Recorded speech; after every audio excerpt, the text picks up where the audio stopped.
This episode is brought to you by FX's The Veil, starring Elizabeth Moss. FX's The Veil is an international spy thriller that follows two women as they play a deadly game of truth and lies on the road from Istanbul to Paris and London. One woman has a secret, and the other has a mission to reveal it before thousands of lives are lost. FX's The Veil premieres April 30th, only on Hulu.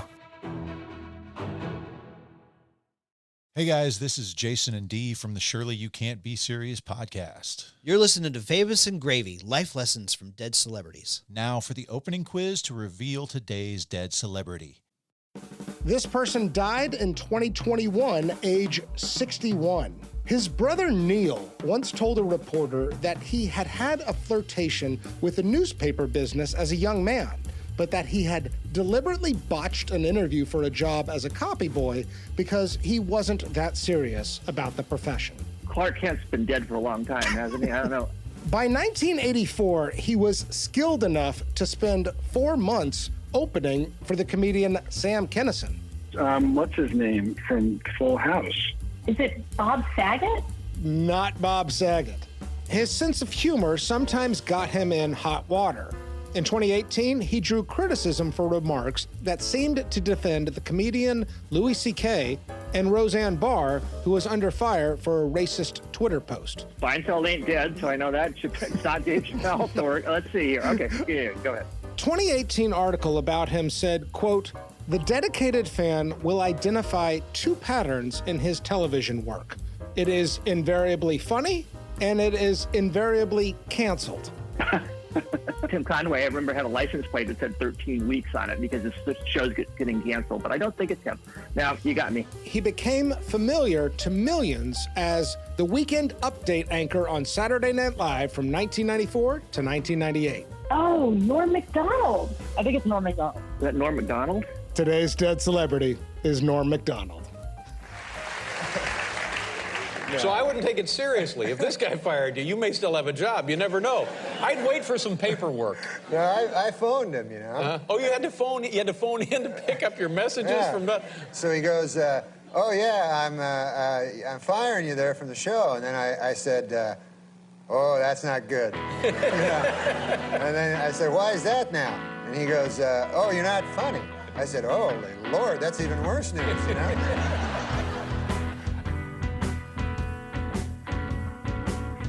Welcome to Famous and Gravy. I'm Michael Osborne. My name is Amit Kapoor. And on this show, we choose a celebrity who died in the last 10 years and review their quality of life.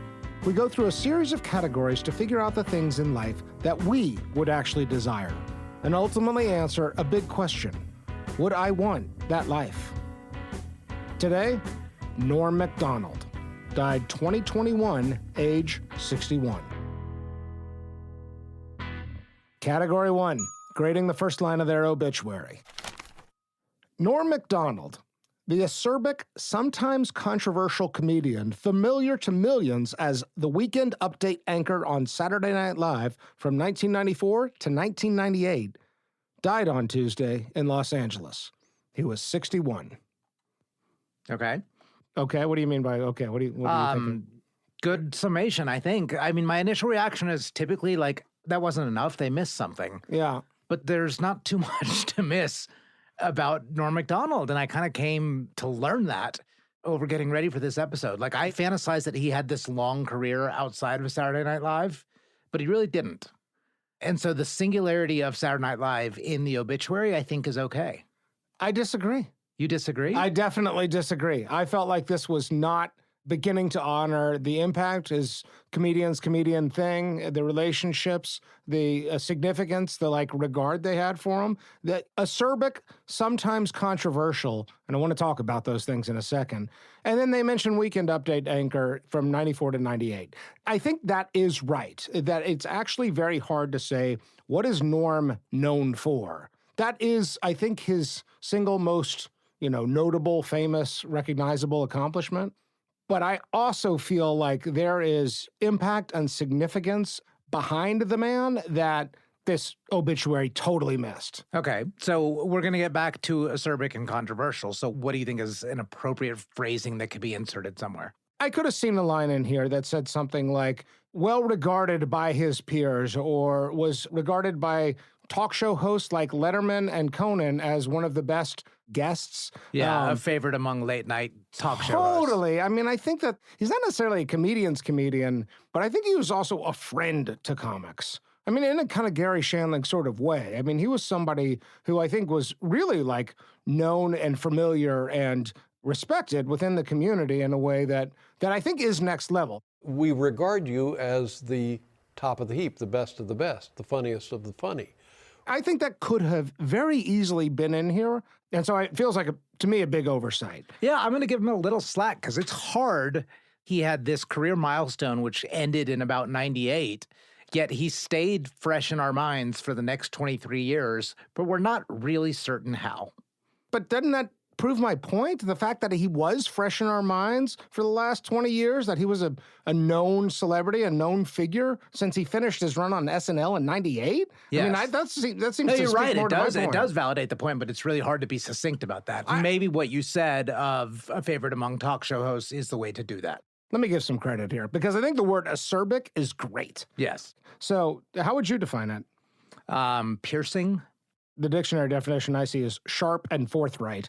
Both of them have real physicality to Yeah, it. it's piercing, and I would also say sour. Can a lemon taste acerbic? Yeah, if you're biting directly into it. Yeah. I suppose. Well, I think Norm Macdonald's comedy has a little bit of lemon juice on it. Yeah. Sometimes controversial. Let's talk about that for a second. In the quiz, you pointed to the 2018 defense Of Roseanne and Louis C.K. Yeah. There's other instances. I mean, his firing of SNL, which we'll get to. Yes. I mean, he was acerbic and a little bit controversial there. Is it a compliment? Sometimes controversial? Because I think, like, as written by the New York Times, sometimes controversial sounds like not everybody liked this guy. Kind of an asshole. Or I actually thought this was a little slanted. I read it as a bit of a compliment. You know, Really? kind of the way that you could talk about a writer being sometimes controversial as if they're challenging the norm. Yeah, maybe that's fair. You didn't even pick up on that. What'd you say? As if they were challenging the norm. Oh my God. It wasn't an acerbic joke. I'm not smart enough to keep up with that. Okay. Oh, Jesus, what a dumb joke. Well, it's time to do jokes. You know, my clothes, Larry, make me look slimmer, but they did not fool that flight of stairs that collapsed under my astonishing new girth. Who writes these? Some guy. This is the place to say, but also well-regarded among the comedy community or something. I think that phrase really could have belonged and really is necessary. Everything else I'm pretty okay with. Yeah. And I think, let me add something to this sometimes controversial. I think part of that comes from, he was called sexist often in the nature of his jokes. And I didn't see this enough, but I think that there's also some homophobia in places.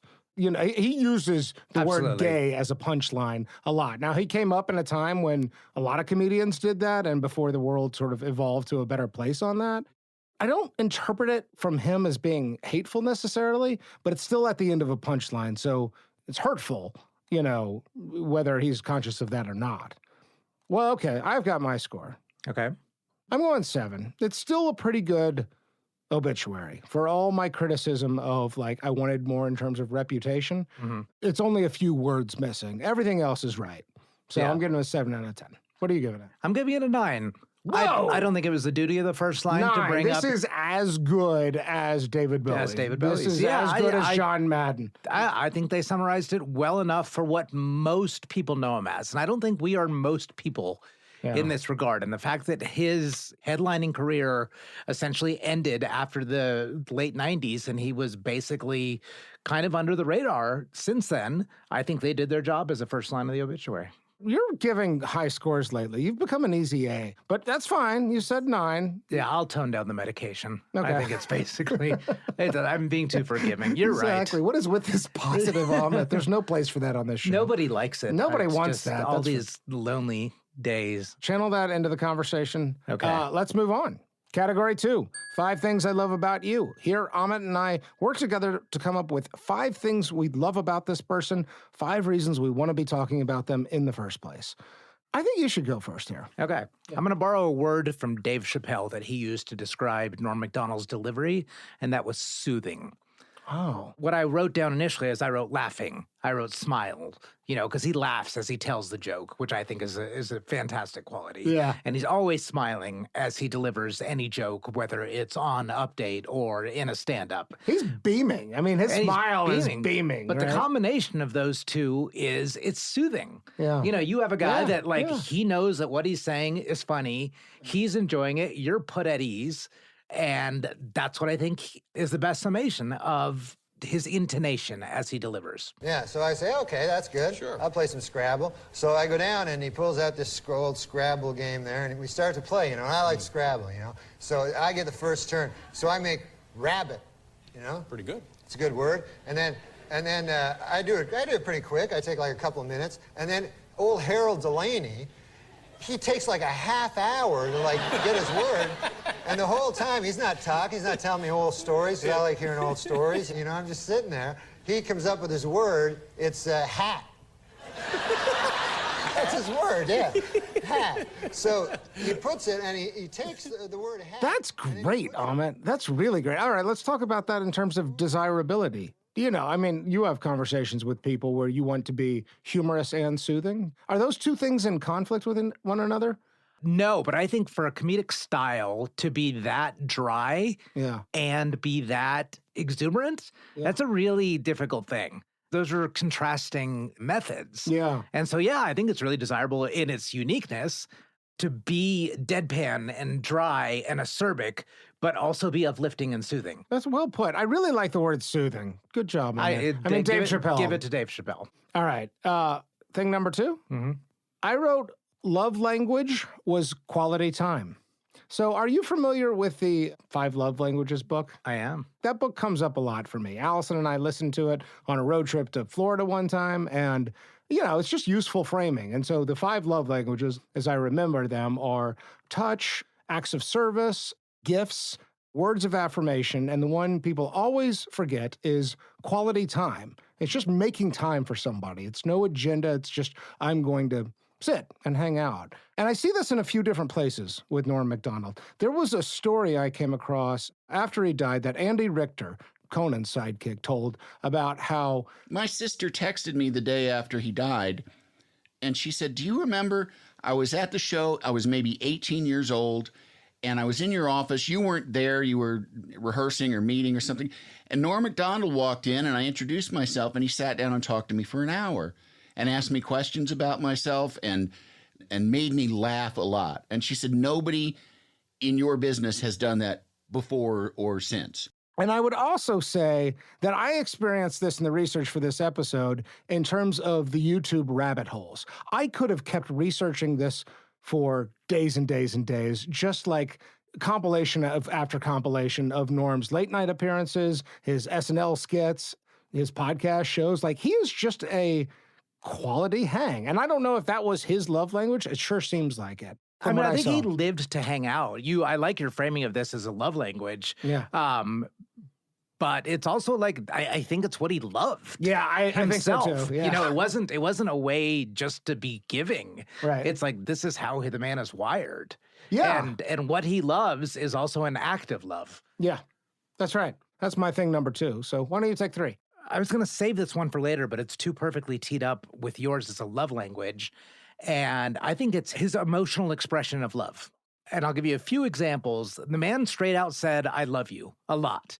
I listened to Bob Saget's podcast, Artie Lang's podcast that they all did after Norm passed. And they all said that he used to send these text messages that just said, I love you. A couple of other examples I'll give. He was the last guest on Letterman. And he's emotional about it. And he's emotional, and he pauses and, wells up. I remember Dave differently because the first time I saw him, I was 13 years old. I was living in...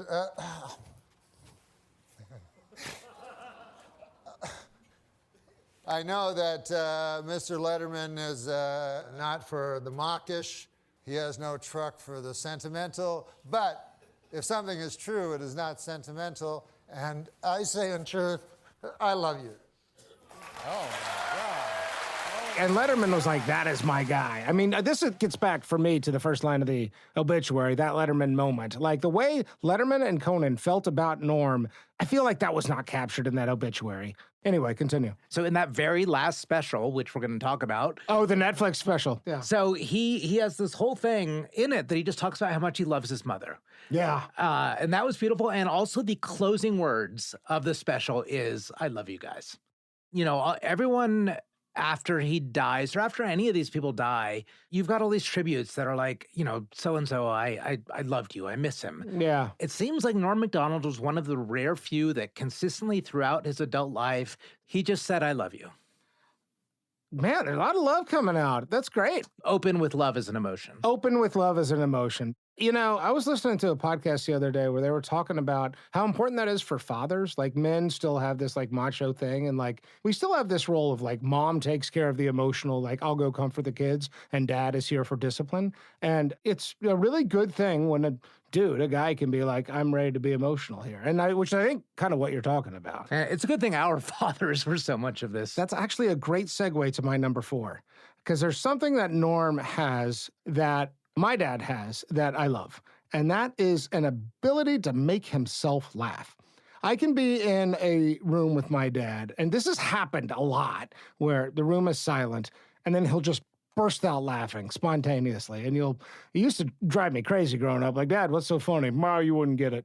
Because he just had thoughts in his head that would end in laughter, right? And I feel like Norm's got that. I feel like he's really, most of his comedy seems to be for himself. Like, this amuses me. I hope the audience laughs. Maybe I hope that there's money at the end of this, but like, basically I'm here for me to make myself laugh. And I can do it. And I think that you see that in his fearlessness. I think there's another place where you see it in, especially in some of his comedy, there'll be a like self-affirmative, like quick nod that is the punchline. Like a, huh? When I was young, there was a fella went by the name of Jacques de Gautier.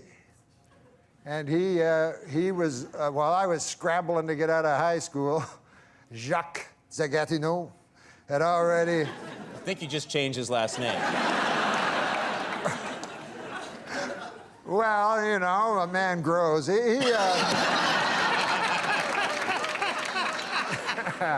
love you. I really do. You know that, right? So, ability to make himself laugh is my number 4. Yeah, I mean, again, we can call that an act of self-love if we're going to just take 2 to 4. Oh, shit, that's good. Okay, why don't you take number 5?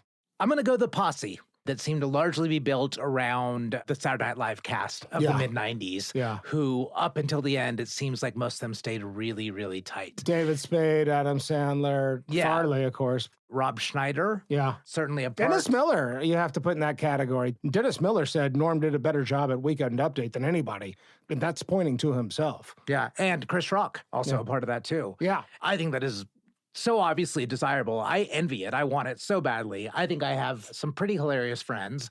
I don't get to see them very often because we're all just so geographically dispersed. We don't get to collaborate on stuff with the exception of you. But I look at the way that those 5, 6, 7, however many people we count, interact in the way that they talk about each other, having worked together for the better part of 30 years now. Yeah. And it's just awesome. I mean, one of the things I love, I've heard David Spade in a few different places talk about getting random ass texts from Norm.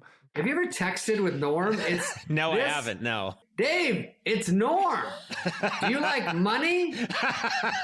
Yes, Norm, I like money. Why? Would you like to have more money than all your wildest dreams? Yes, I would. And then 3 hours later, bet the over in the Blackhawks game in the first quarter. Too bad that game was 6 days ago. Yeah, I had true respect of peers as a number 5. Yeah, but I want to layer on the tight knittedness of that particular group. Yeah.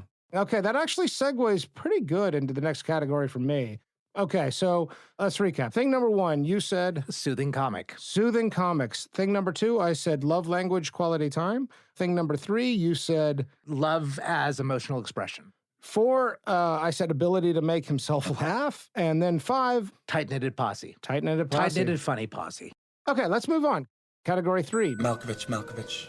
This category is named after the movie Being John Malkovich, in which people can take a little portal, it's like a water slide, a little tube into John Malkovich's mind, and they can have a front row seat to his experiences. So this actually builds on your thing number 5, tightly connected posse. Norm is fired from Saturday Night Live in 1998. And I think he's one of the very few cast members, if not the only one, who's ever been fired. And the story that's sort of out there, and I've seen some pushback against this, but the one I think is most likely, is that at the time, Norm was making all kinds of jokes about O.J. Simpson, some of which are fucking hilarious. They're great. Well, it is finally official. Murder is legal in the state of California.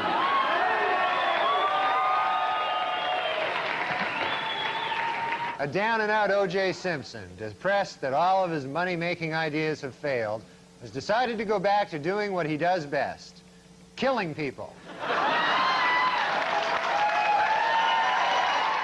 There was an executive at NBC who was friends with O.J., a guy named, I think, Don Olemeyer. Yes. And the story is that he pressured Lauren to fire Norm Macdonald in 1998. Okay, but I need to say, though, that the official line that Norm has given at the end is that it was basically insubordination. So it wasn't the O.J. jokes. It was Lorne Michael would say, like, tone down the Michael Jackson jokes. Do you really want the Jackson attorneys going after you? Yeah. And Norm was like, yeah, that'd be hilarious. Yeah.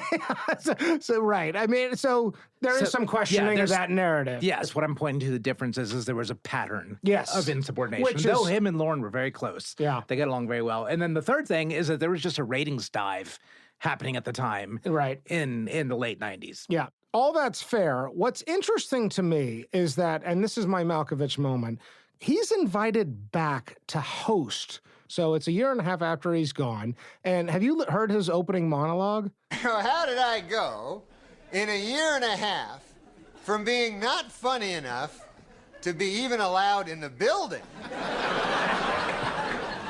to being so funny that I'm now hosting the show?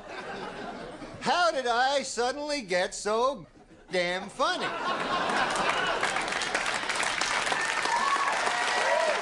Then it occurred to me, I haven't gotten funnier.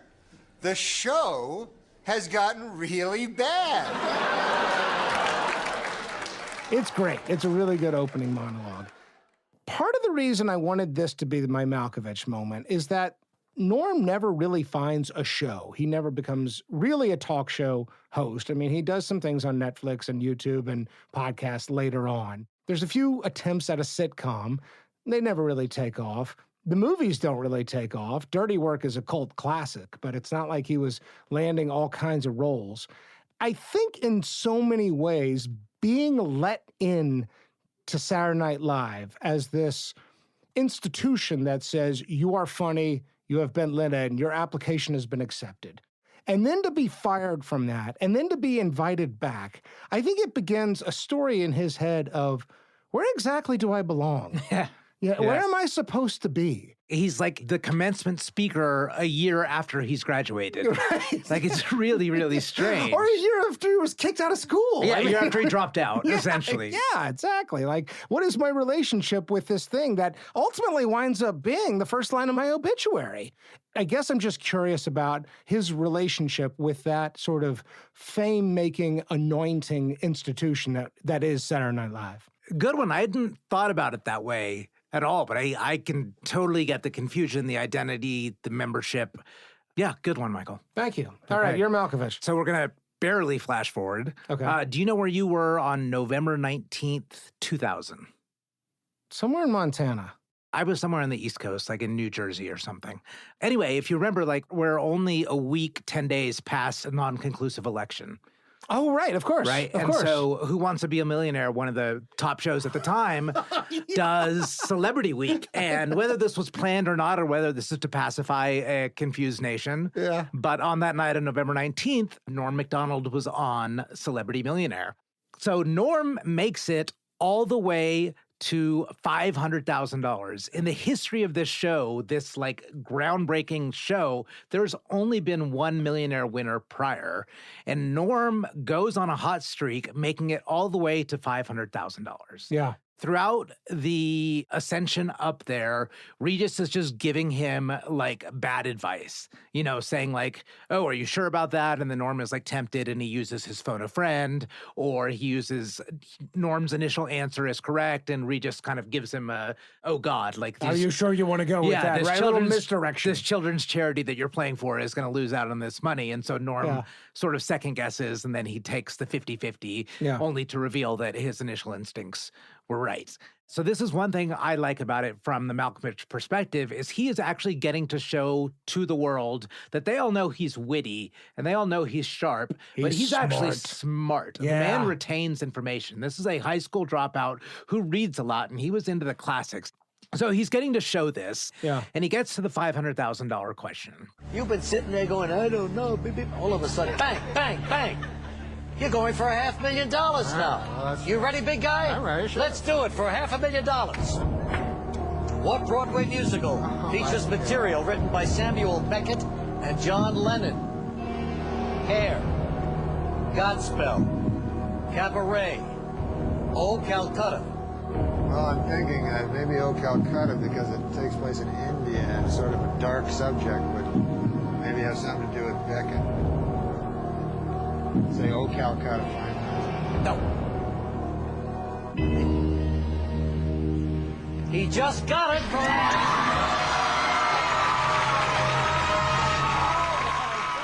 This is the $1 million question. So Norm has already won $500,000 for his charity. Right. During the Cold War, the U.S. government built a bunker to house Congress under what golf resort? A, the Breakers, B, the Greenbrier, C, Pinehurst, D, the Broadmoor. And Norm was a golfer. Norm was a golfer, so he knew his courses. And early on in their conversation, something had happened to where Norm insinuated that it's not the obvious one. And so he says repeatedly, I think it's the Greenbrier. And Regis kind of goes back and he's like, this is $500,000. Just so it's clear, he has the option of leaving with the money and not answering the question. Yes, I forget. People that are not our age are not that familiar with the rules of Millionaire. Right. So yes, you have the option. You have $500,000 in the bank. You can wager it for answering this question. You can wager it, or you can just walk away and keep it. It is exactly gambling. And by the way, we'll get to that. We'll get to Norm as a gambling, but Regis is poking at Norm's gambling habits during this. Yeah. So ultimately, Norm... Tell me what you want to do. What? I think, what's the name? Greenbrier. What are you making that face for? Forget it. I'm scared to death. Okay, give me that. Forget it. I'll just give it $500,000. All right. What do you think? Take a guess. I have no idea. I said my guesses. I guess I was wrong. It must be one of those. Did you say Greenbrier? I said, yeah. Yeah, you would have won $1 million, but the look on Norm's face at that moment, you could expect anger, you could expect... rage, yeah. No, look of pure joy and ecstasy, as if it didn't really matter that he won the money. He was right, and that's all he cared about. Oh, that's funny. And it was just priceless. And I have a couple of theories of why this is such an incredible moment and what led to that expression. And that's why I want to be behind those eyes, is these theories. One, Norm is, yes, we're going to talk about this, he's a gambler. Yeah. I think he just likes to win. And this was winning anyway. Even though this children's charity did not get $500,000, it didn't matter. Yeah. He still was right, and he still won. And to have no sense of loss, apparently, in that, I think, that's miraculous. I think this gets back to his relationship with money. I cannot wait to talk about this, but yeah. Yes, and secondly, I think he's kind of proud that he can go on for the rest of his life, and he doesn't have to say, I was the first celebrity to be on Millionaire. He can just say, Regis was wrong, and I could have been the first celebrity to win a Millionaire, which I think, knowing Norm Macdonald and everything we know about him, that was probably more important. I think that's right. And I kind of want to be behind there in that brain to see if those theories are correct. Great Malkovich. Let's pause for a word from our sponsor.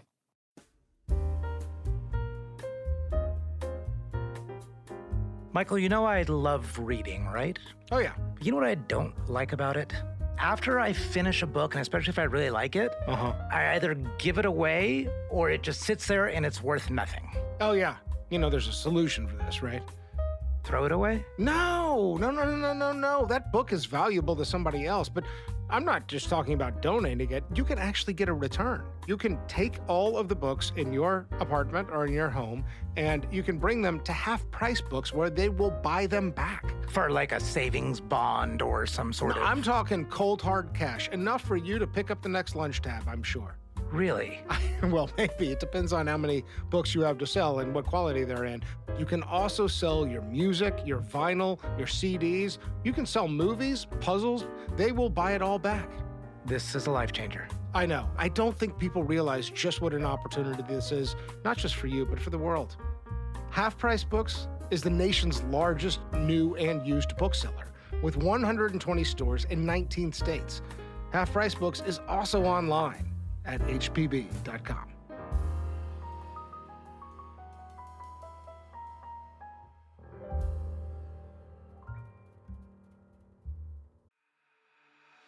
Hey, Pantheon listeners. Christian Swain here, taking a break from listening to a little Shout It Out Loudcast episode. Love Tom and Zeus talking all things Kiss. Of course, I was listening to them on my new Raycon wireless earbuds. They have quickly become my go-to earbuds because of the comfort. These soft tips are the best I've ever used. And at this price, plus a Pantheon discount, Raycon is really hitting on all marks. Sound quality is great too. I really love having these 3 EQ options because I like more bass in the music, but less in my podcast.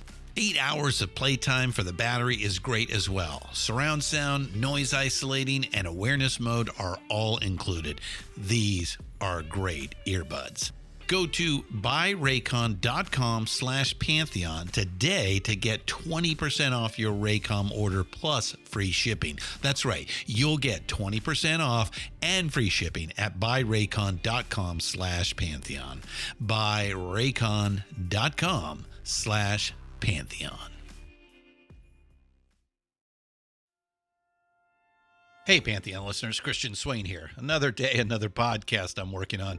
This time, it's Famous and Gravy with Amit and Michael. I want to let you know that I loved the Factor Meals package so much that I re-upped for myself, and then I sent a package to my in-laws.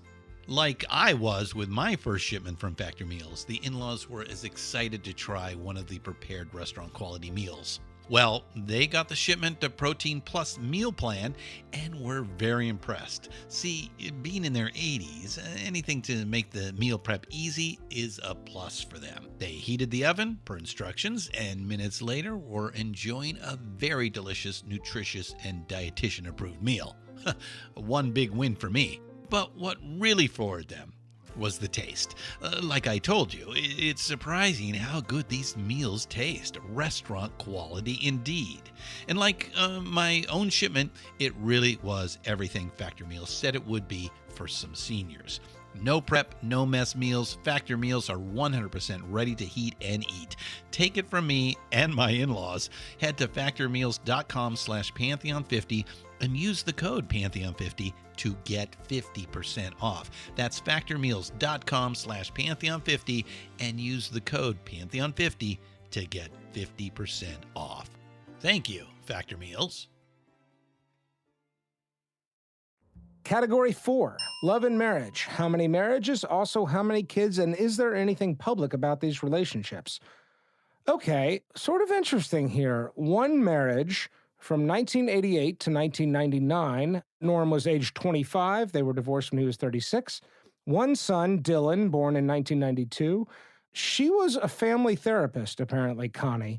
But boy, it is almost impossible to find out anything about her. Extremely private. Or about his son. And, you know, one of the things I've come to with this category is if it's not like readily obvious, I don't feel right hunting around too much to find out more. You know, because the blogs and the sort of tabloids get kind of like, I don't know, suspicious.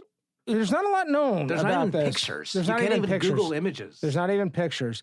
Did you see this thing that he dated Elle Macpherson? Yes. Okay, that in is 98, 99. in after 97 this- and 98. Yeah, He's so the still marriage, technically they were married. separated but not divorced, clearly. But that's it. It's a super secret family life overall. I do think it's worth mentioning that I didn't realize this. His brother, Neil Macdonald, is a serious journalist in Canada. Yeah. Like, war correspondent turned like pundit. I mean, really, really well-respected, serious man. As is his sister-in-law, Neil's wife. That's right.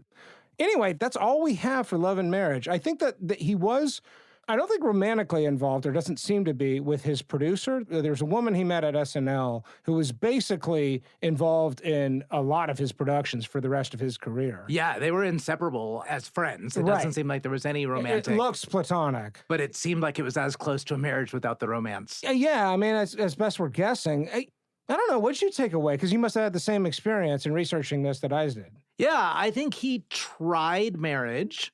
Didn't work. It didn't seem like he ever attempted it again. He was never public about any relationship again. He makes a lot of jokes about attraction and dating and sex. And so I don't think those are completely fabricated. I think he did have an active dating life, it would seem, but did a pretty damn good job to protect it. Yeah. The way he talks about his son, I got the sense of involved father. Like, he's attentive. I mean, this is not a guy who's just absentee, like, I'm going to go off to the cocktail parties. Correct. And when he's doing, like, that part of his life where he's doing stand-up tours, you know, with Spade and Sandler and all of that, his mother moves from Canada next door to him, and the kid is living with Norm's mother, the kid's grandmother. So, yeah, by all means, a responsible father. And as we can tell. Close. I mean, again, this is mostly a question mark. I'm honestly not sure there's any conclusions to be drawn. I guess I did think, like, is this guy sort of difficult to pair up with? It's funny because we were talking in the 5 Things I Love About You about it, like, there's a lot of love in this man's life. You would have thought that would have found a partner. It's a little bit curious that there's one short failed marriage and that's it. Yeah. You know, love can be concentrated anywhere. Is the other thing. If you go back to our Gary Shandling episode, you said something very specific about it needs to be possible to be fulfilled without marriage being your thing. Yeah. And it seems like maybe that applied to Norm as well. There was no talks of pursuit of another marriage. We didn't know about any other relationships, but 3 of our 5 things were about love. They were about connected love, about giving to other people, and none of them having anything to do romantically or sexually. Right. And maybe that's just how this man experienced love. Yeah. He didn't need that other romantic kind as much, as best we can tell. Well, let's move on. Category 5, net worth. I saw 2.5 million. Yeah, 2.5 million seems to be the consensus at death. Okay. Pretty good, considering what the roller coaster that it went on. I mean, is this the place to talk about gambling addiction? Yeah, I think so. Because 3 times I've lost everything that I've ever had. How do you do that?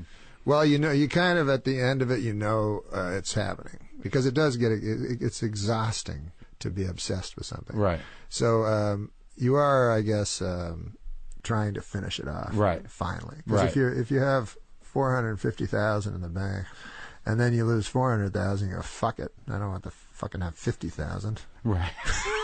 To remind me that I don't want money to remind me that I have more money. So that's how you do it. So that's how you do it. He also talks about, I don't know if you saw this too, that online gambling really took him out, that he would play multiple games at once. So I don't know any gambling addicts. Do you? No, I don't think so. I think that word addict is really important to unpack here a little while. Gambling was the first thing that made it into the DSM, the Diagnostic and Statistic Manual, the Bible for, mental health experts. And it was like the first one that was pointed to as it doesn't need to be a foreign chemical substance introduced into the body. Like, gambling addiction is considered a disease, right? I mean, I think Norm backed away from it, but I'm not sure he ever got treatment for it. I saw him once or twice talk about getting into arguments with therapists about it, and they're like, you're doing this at the expense of other things to devote your attention to in your life. And you're like, well, what the hell else is life about? The question is how much does it hurt others? I mean, certainly it can hurt you. It can be a form of self-harm to drain the bank account, which he did.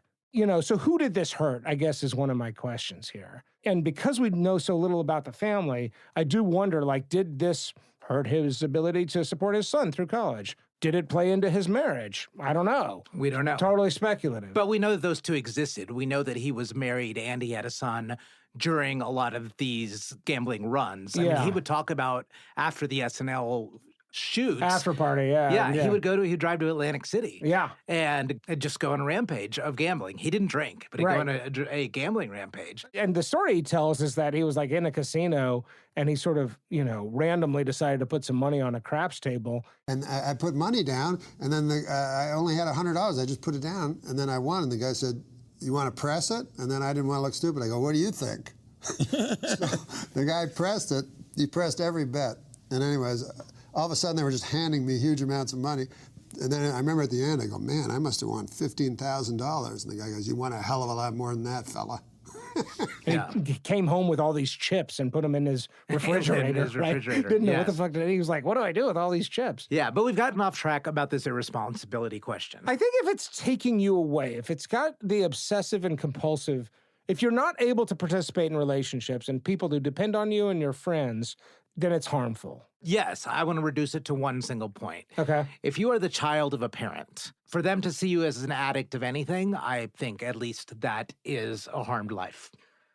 The fact that 2.5 million at death actually tells me, is actually maybe better than expected given Way this better problem. than I expected. What's interesting about the gambling addiction is it does seem like he doesn't care that much about money.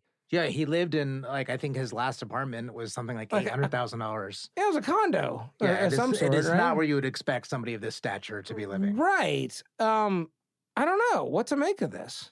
I think it's almost irrelevant. It's just... The number here? Yeah. Because of the gambling addiction?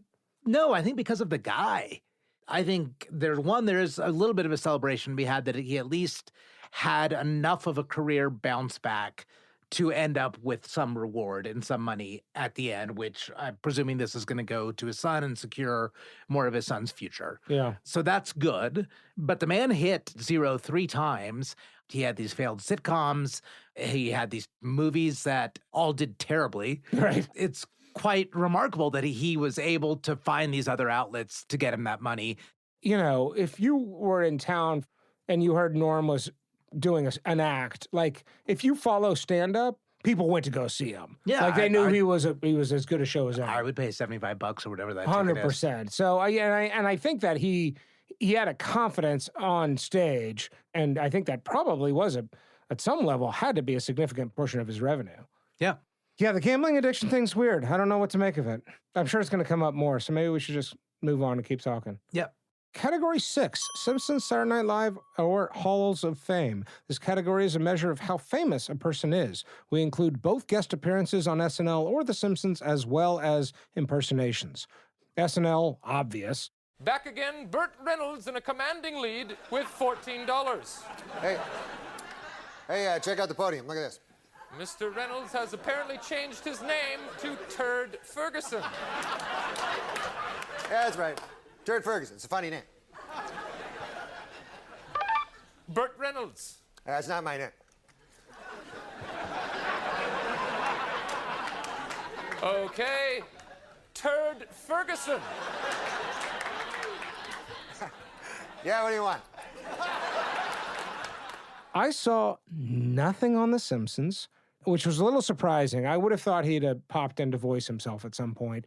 Nothing on Arsenio Hall, I'm afraid. Kind of makes sense. He's a little late for that. Yeah. And then no Hollywood Walk of Fame. That's a little surprising. Posthumously, perhaps. I actually really wonder how much he's going to be remembered. Humor always has a shelf life. And, have you ever had an old person bring up the comedians of their day to you and you're like, I got no idea who that is? Very few comics from like the 50s or 60s are household names to me. Yeah. I kind of know Bob Newhart and Don Rickles gets brought up, but like Lenny Bruce. Yeah. I mean, he was huge, huge, huge. Yeah. But a name recall amongst our generation, tiny. Yeah. So I think he might be forgotten, man. I'm afraid so. I think this is about right. It's a bummer he wasn't on Arsenio. I think there probably should be a Hollywood Walk of Fame. Like, do people revisit SNL? Will Celebrity Jeopardy be funny, once Alex Trebek's memory has, faded from mind? I think this stuff just has a shelf life. Yeah, and even if you're not voiced on The Simpsons, a passing reference to you. Yeah. What was his role on Family Guy?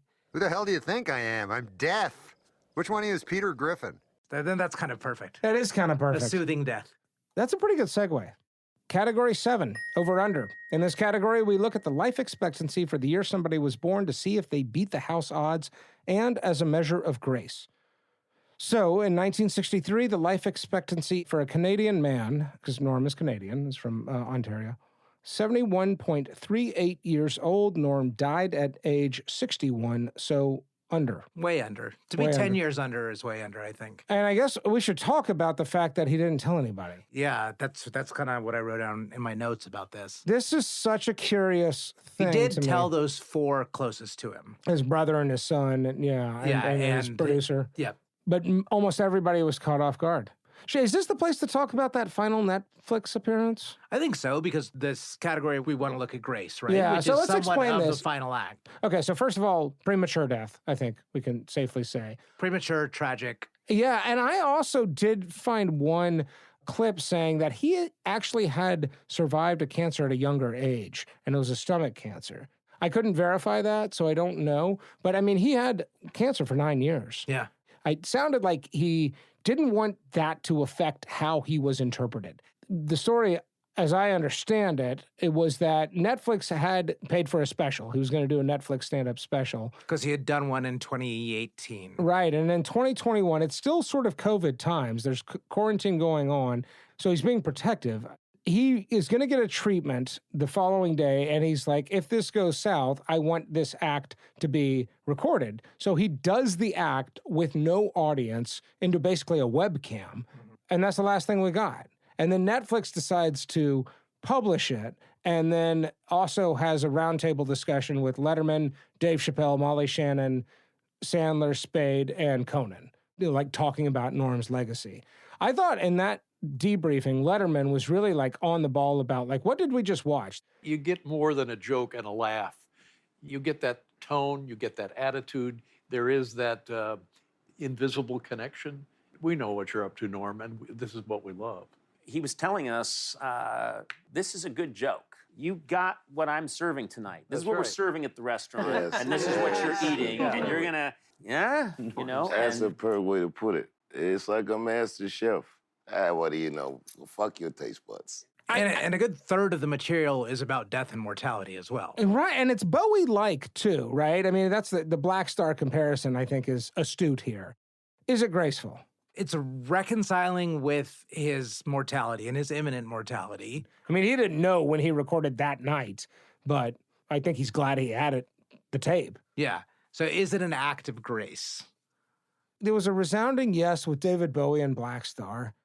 I think yes. I think he had a real importance and contribution as a comic to other comedians. I think one of the things he did as a comic, I heard him talk about this in an interview, is he would sort of know where he was landing. He may take a while to get there, but he would sort of like this is scripted out. His act, while it looks effortless and seamless and stream of conscious, it has a direction and a script underneath it. But it's more like a landing point script, right? He can signpost into his head where he's going to land. And I think that if you are a student of comedy or a fan of comedy, to watch him do that with no audience is kind of a like great thing for us to have. Mm-hmm.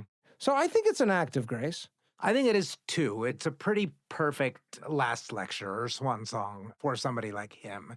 Where I struggle is I'm not certain that it's heroic to hide your disease. We've seen this pattern with a few celebrities now. And I think that celebrities exist in a, we can talk about a post-privacy world all we want with social media, but celebrities deal with a privacy issue in a whole different way. Correct. And I could understand not wanting it to get out that you may be a dying man. I get that. But do you have to go so far that everybody who you're tight with also don't know? Yeah, and it's kind of contradictory to this love language of his. It is. Right? Spending time with people. He's not affording other people that same gift. Yeah. So are you making an argument it's selfish? Somewhat. Yeah. Like I remember Richard Farnsworth was a old character actor, and he did a David Lynch movie called The Straight Story, riddled with cancer, No one knew it. His family didn't know it. He kept it from everyone. You're not being a burden to your family. They know nothing about it, and then you're gone. he wrote a nice letter to everybody, in the family, and said that, he didn't want to. The reason he did it is he didn't want to cause people distress. So I thought, wow, how incredible! Like, I guess Norm was wired differently. They say. I see the case for it being selfish. I also see the case for it being virtuous, and I don't know that I have any conclusion on this. Do you? I don't. I mean, I lean selfish. Okay, let's make it a famous and gravy question. Yeah, is it desirable? In my mind, no. To keep a disease secret? Yeah. But in your life, don't you have the luxury of containing who knows and who doesn't? Do you think maybe that was part of the reason for secrecy? Like, if Norm's not a celebrity, or if he could have, he did tell 4 people, right? But if he could tell 20 people and only 20 people, is it still lean selfish? Because I'll tell you something else. When somebody is posting on social media about something that they're going through, sometimes it makes some sense to me. Sometimes it looks performative. And I could understand him not wanting it to be performative, especially since it's so sort of counter to his vibe. If he goes up on stage in his Norm way of, I am here to set the tone and kind of keep you in a laugh-like state for the next hour plus, and if he starts that out with, by the way, I might be dying, it's hard to do that. So I do think it is a threat to his act, which I think was precious to him. And I want to give him that grace. Desirable, I don't know. I guess I never want any kind of art that I'm involved with to run into suffering in a way that doesn't allow me the full room to suffer. And I guess there is that question. Is this a walling yourself off? Is this a shutting down of emotions? Is this a repression? That's a valid question here. Yeah, on some level, I think it is. I think it's okay to control your own narrative. I think you have that right to, and think you have an absolute right to do it on your own terms. Yeah. But I do think there is greater selfishness than there is heroicism in withholding it from, especially those that would benefit from a friendship point of view and from a fan point of view to a lesser extent. I see that. I still say it's ambiguous. Yeah. Because in the old days, they go, hey, that old man died. Now they go, hey, he lost his battle. That's no way to end your life, What a loser that guy was. Last thing he did was lose. And I'm pretty sure, I'm not a doctor, but I'm pretty sure if you die, the cancer also dies at exactly the same time. So that, to me, is not a loss, that's a draw. That's you know what I mean? When we decided to do Norm Macdonald, I was like, oh, this is going to be fun, I'm going to go through old clips and it is. stuff. It's definitely fun. He's a good hang. But it's also what the fuck to make of this? Yeah, because no matter how much you read and how much you watch and how much you listen to, it's really hard to figure out the guy. Awkward segue, but let's pause for a plug for Dead or Alive. Former Attorney General Janet Reno. Alive. The rules are simple. Dead or alive. Lost her in 2016. Dan Quayle, former vice president. Oh, he's alive. Correct. Dan Quayle is still with us at 75 years. Author Jackie Collins. Alive? We lost her in 2015, I'm afraid. Test your knowledge. deadoraliveapp.com. This episode is brought to you by Indeed. We're driven by the search for better, but when it comes to hiring, the best way to search for a candidate isn't to search at all. Don't search, match with Indeed. Use Indeed for scheduling, screening, and messaging so you can connect with candidates faster. Listeners of this show will get a $75 sponsored job credit to get your jobs more visibility at Indeed.com/SBO. Terms and conditions apply. This is your typical radio ad while eating a Crunch Bar. This is Automatic of Otto's Used Cars. This weekend only, we're having a whale. Bring the kids. See for yourself. It is huge. Gonna make a big splash. No other dealer can say they have a whale like this. When things sound dull, turn up the fun with Crunch. The first of the introspective categories is Man in the Mirror. What did they think about their own reflection? I think he liked it. Yep. I think there's a fearlessness, a confidence, and an ease that I think feels very natural. I didn't give this a whole lot of thought. I think he's like really good with his reflection. Yeah, exactly. You can't fake a smile like that. So I think he did. I think he was generally happy to be anywhere at any time. Yeah, and I think he liked the mirror. I think he was like good with the reflection, huh? You know, you just sort of see it. It's the little head nod, huh? I agree. I mean, I think he liked being everywhere. He liked being in front of the mirror just as much as he liked being in the chair next to Conan. Yeah. I think the man just liked presence. He looked very comfortable. He liked that he lived. He was very comfortable in his skin. Okay, next category. Category 9, outgoing message. Like Man in the Mirror, we want to know, how do we think they felt about the sound of their own voice when they heard it on an answering machine or outgoing voicemail? And also, would they have recorded the outgoing message themselves, or would they have used the default setting? 1,000,000 times over, yes. I disagree. Really? I'll tell you what I wrote down. There's that frog in the throat quality. His voice is all like sort of throat and head. It's not in the body at all. You know, you don't hear it in his lungs hardly ever. It almost feels like a voice that's supposed to be corrected somewhere. It's not a speech impediment exactly, but it does seem like that It there's just something. doesn't stop. There's no breaths. There's something in the anatomy that sounds a little bit uncomfortable. I think he used it and lived with it. I see a lot of self-acceptance. I'm not sure he loved it. I do think he would have left a funny message on his outgoing voicemail. Absolutely. Oh, it would have been think like 12 minutes long. Yeah. And to do that, you have to have fun talking. The You have journey to- is the thing, right? The journey is the thing with this guy, and with his voice and with the telling of the stories. Yeah. And it all goes back to your number 2. You know, he gives his time. Yeah. And maybe he gives way too much of it. That just embodies his life, is Yeah. the long walk of the joke. And somehow, although the jokes are often terrible, it comes out to be the perfect joke. It works. It totally works. I don't know. I feel like I often go yes in this category, that somebody likes it. And I paused here and I wonder. So I'm going to go no, just maybe to be a little bit provocative. Okay. Next category. Regrets, public or private. What we really want to know is what, if anything, kept this person awake at night. So everything I have here, we've hinted at. But I think it's you worth basically need to take it. I mean, there's gambling, although I do kind of wonder if he's secretly proud of it, that he earned it back. I think he also, you know, in terms of private regrets, I said, I really scratched my head over this. It's not so obvious to me. So what do you have? Let me just recap the things we talked about. Gambling, you said, you know, there was a misogynistic angle to a lot of his jokes. And a homophobic one. But I think the sexist one was stronger and more widely criticized. No question. Withholding death, maybe. We talked about that. As a regret? Yeah. I doubt he regretted it. Do you think he's, you know, in the hospital thinking, fuck, I wish I told more people? I think so, yes. If you are in the face of mortality and you are seconds away from dying and you know it, or you're minutes away from dying, I think what pumps into you perhaps is all the love that you've felt recently.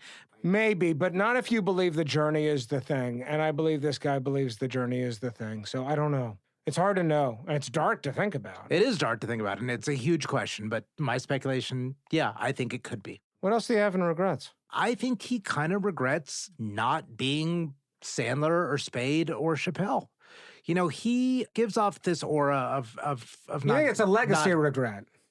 Or a career regret. Yeah. You know, that this insubordination essentially derailed his career. Yeah. He talked so often, if you hear interviews from 1995 and at the peak, he was like, you know, I love doing Weekend Update. I wish I could do this till I was 65. Yeah. Or like, what's your dream? And he's like, I wish that at some point that they could crown the funniest man alive in the world, and I would win that competition. Yeah, Mark Twain Award or something. Yeah, right? he had those dreams, you know, and I think fate took him away and made him a little bit of a tragic hero, you know? It's got to be so hard to know when you're self-sabotaging if you're an acerbic comic, right? You know, like, because the thing that brought you there is also the thing that's taken you down. Yeah, and Dave Chappelle is no greater than an example of that. Man had to take 10 years off. And he's lucky that he got the comeback that he had. Okay, if we're on regrets, I see your point about, like, did I hurt my career somewhere as a potential regret? God, did I play the hand right? You know? Yeah, because a young Norm Macdonald was not as acerbic and not as much of a I don't give a fuck on every talk show appearance that he did. Well, thanks. Good to be here. I've been traveling around a lot, watching a lot of the TV, you know, and a lot of violence on TV. You know, kids aren't supposed to watch violence now on the TV. They're afraid maybe the kids will copy what they see on the screen, you know. I can't even get a funny cartoon anymore because some 12-year-old watched a particularly violent episode of the Roadrunner Coyote Show, and the next day they found him in the bottom of a canyon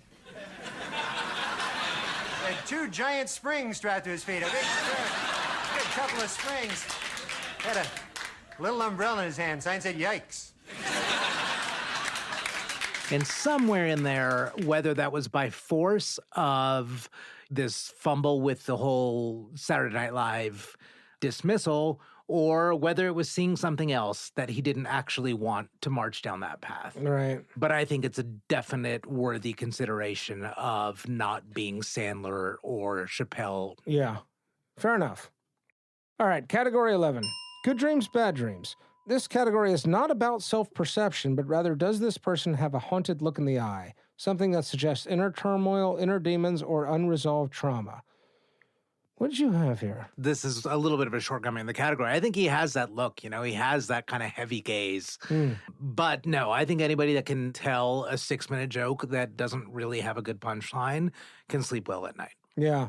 I think if you have that much tranquility to deliver like he delivers, I think you can rest easy. The one thing that gave me pause here, because I basically signed off on that, is he did talk about with the gambling addiction at its worst, he would close his eyes and see the lights of the computer screen as he's going to sleep. I'd make money every day, but then I try to go to sleep and you close your eyes and there's just all these images going in here in the back of your eyelids, you know? Because I used to have the same thing when I played Pac-Man. I'm addicted to video games. You go to L.A. and play any Pac-Man game, you'll see my name on number 1. Same thing, I try to go to sleep and there's be like images going on. Can you quiet the storyteller, the chatterbox inside your head? I do think he's got an active chatterbox in a way. Oh, without a doubt. Yeah, and I wonder if that interferes with sleep. And I think it plays into gambling addiction of like, okay, I'm just going to engage in this activity that has variable dopamine hits and high highs and low lows because I'm sort of on the hunt for that kind of, I don't know, rush. Yeah, I mean, the question is, does he just exhaust it as much as he can by talking and rambling as much as he does or doing these obsessive acts? Yeah. And that allows him to actually, you know, rest peacefully and dream well. I think the point here is that it's a little contradictory. I think that there is self-acceptance. I wonder about the inner peace part of it. We don't see much striving or many desires unmet with him, and that speaks to inner peace and tranquility. Yeah, and maybe a sort of like, I get what life has to offer more or less.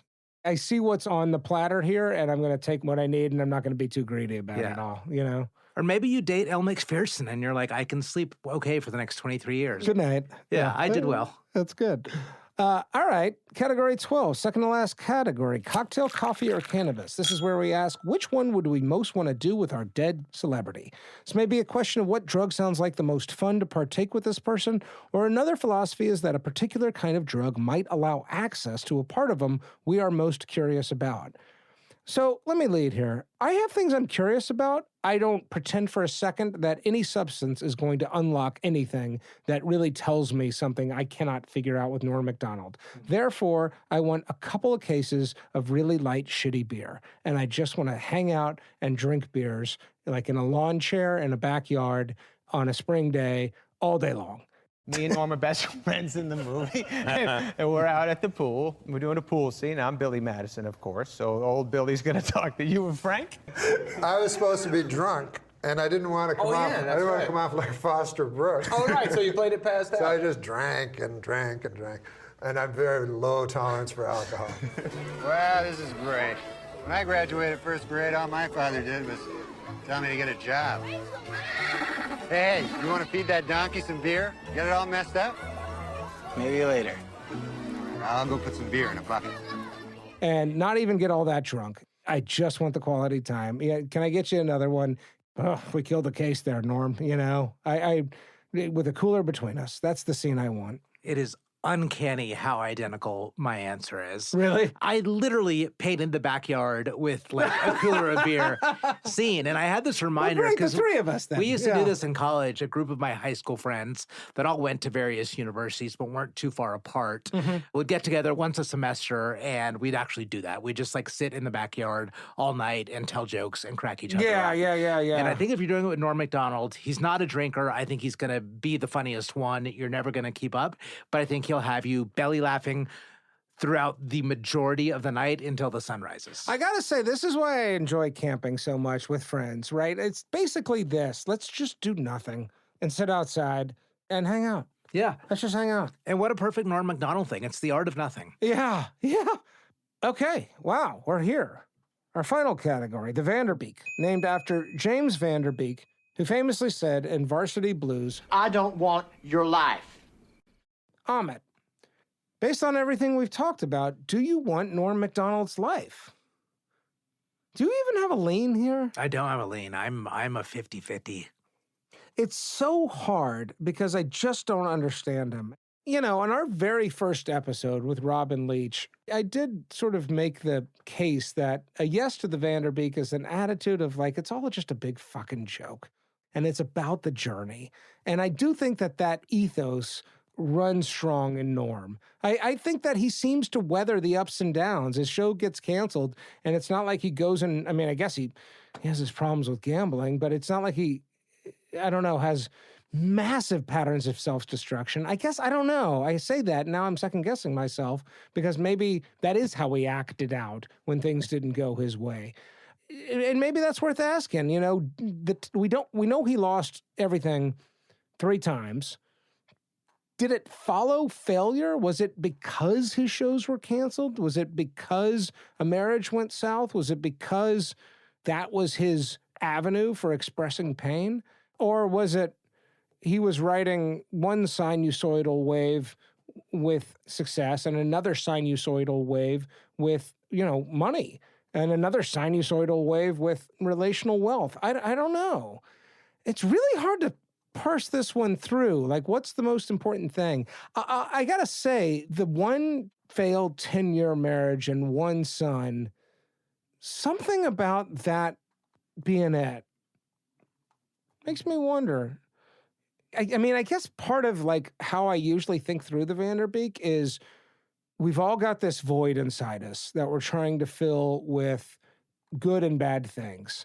And how successful were we with that? And how generous were we in the giving back? I see generosity in places, including in the final act. He also, and we haven't talked about this at all, he talks about his spirituality in a very active way. And it's all over the fucking place. He's sort of like, if I lean anything, it's Jewish, even though he was raised as a Christian. And I think that there is a kind of heaven and hell for him. And I think he actively like questions spirituality and looks at generosity and service as part of the path to that. I don't know. I do see something thoroughly lonely here, despite the friendships and despite, you know, the way he's regarded and the reputation.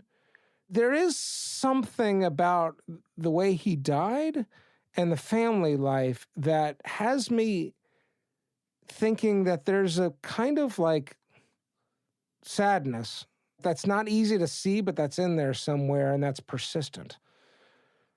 I think I'm a no, and I'm not sure I have any one good case for it here. It's an intuition that there's something I don't want here, and I'm not sure I've put my finger on it, but my heart is telling me to go no. Yeah. So I think I'm a no. I don't want your life, Norm Macdonald. I think the companionship is a really big flag for me. He did have the marriage. We have no other evidence of lasting companionship. I need to be seen properly. And that's a flag for me with Norm Macdonald. And maybe his friends saw that, but I guess I need it a little more intimately with ideally one person.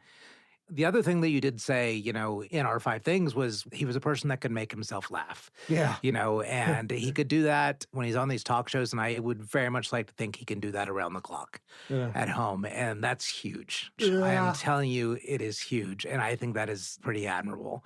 The journey is really, we need to rehash how remarkable it is. Yeah. He was a high school dropout, became very book smart, was literally a garbage man as he started dabbling in comedy. And then to be, the weekend anchor is huge. I think there was somewhere in that guy that he was like, I wrote for Roseanne. I was the Weekend Update guy. I dated Elle McPherson, and I got a great son. And Dave Letterman wants me on every week. Norm did say that, he doesn't like to go back and talk about Saturday Night Live all the time because he feels like an old guy talking about, how he was a track star as a junior in high school. Right. Because it was long ago, and he wants new stuff to talk about. And I'm sad for him that he didn't have that. But I'm going to go back to the laughter of how much he amuses himself. Yeah. And the fact that he did do these things against all odds, there's a feeling of satisfaction. Yeah. And he's bringing other people into it. As well as anybody ever can or ever did. Exactly. And I think he's self-satisfied, and that's why he's telling people he loves them, because he wants them to feel satisfaction. Yeah. And that's what I get from him. And man, the absence of the things is tough. My soul could never do well in this Norm Macdonald's story. But if I'm taking the soul and I'm taking the whole package of Norm Macdonald, I think I'm actually a yes. That's great. I think more than anything, what it does is elevate laughter as a life strategy, as a tool, as a sort of how we fucking deal with the confusion and pain and, the baffling nature of fucking existence. I'm sticking with my no, but I think your yes is a great yes. And it is right there. If you can be laughing and smiling and induce that on yourself. That's a beautiful fucking thing. Yeah, that's good. Fuck, that's good. I want your life, Norm Macdonald. All right. Amit, we're there. You are Norm Macdonald. You've died. You've gone to the pearly gates, the Unitarian proxy for the afterlife. You're meeting St. Peter. The floor is yours. Make your pitch. Okay. So love. They kept saying love and love and love. I gave my time. That was love. I told people I loved them. That's love. I amused myself. That is love. And I also made them laugh a lot. Unexpectedly, from the belly for long periods. That is not only an act of love, that is an act of longevity. And as somebody that you couldn't predict where I was going, and you started laughing before the joke even ended, or when I walked in the room and before I even twisted the corner of my mouth, you started laughing. Do you know how much goddamn dopamine and serotonin I produced on that planet down there? That is the reason to let me in. And I'm sorry I said goddamn when I'm trying to get into heaven. I shouldn't have done that. Famous and Gravy listeners, before you leave, I have a request. If you are interested in participating in our opening quiz, where we reveal the dead celebrity, then send us an email.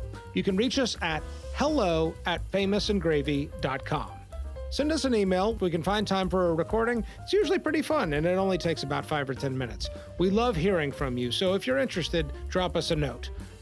Thank you for listening to this episode. If you're enjoying our show and you don't feel like emailing us, then tell your friends about us. You can find us on Twitter. Our handle is @famousandgravy.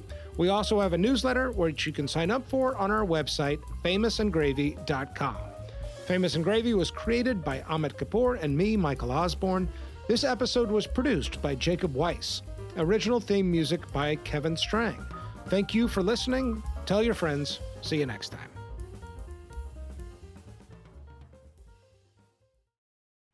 Hey, this is Liberty DeVito. This is Mike Del Giudice. This is Michael Cavanaugh from Broadway's Moving Out. This is John Jackson, director of the Billy Joel Archive. This is Russell Javers. This is Richie Cannata, and you're listening to Glass Houses, a Billy Joel podcast. It's awesome. I'm Michael Grosvenor. And I'm Jack Fernino. We're lifelong Billy Joel fans who launched a podcast in 2020 celebrating the music we love. Whether you're looking for the greatest hits or the B-sides and rarities, you'll find it all here. And if you've ever wondered what happens behind the scenes of a concert or recording session, we've got you covered. Join us as we explore albums, tours, band members, the latest news, and more. You'll also get a unique glimpse into the music industry straight from the musicians and other professionals who help make it all happen. Tune into Glass Houses, a Billy Joel podcast at glasshouses.pod.com or wherever you get your podcasts. Glass Houses, a Billy Joel podcast, is a proud member of the Pantheon Podcasts Network.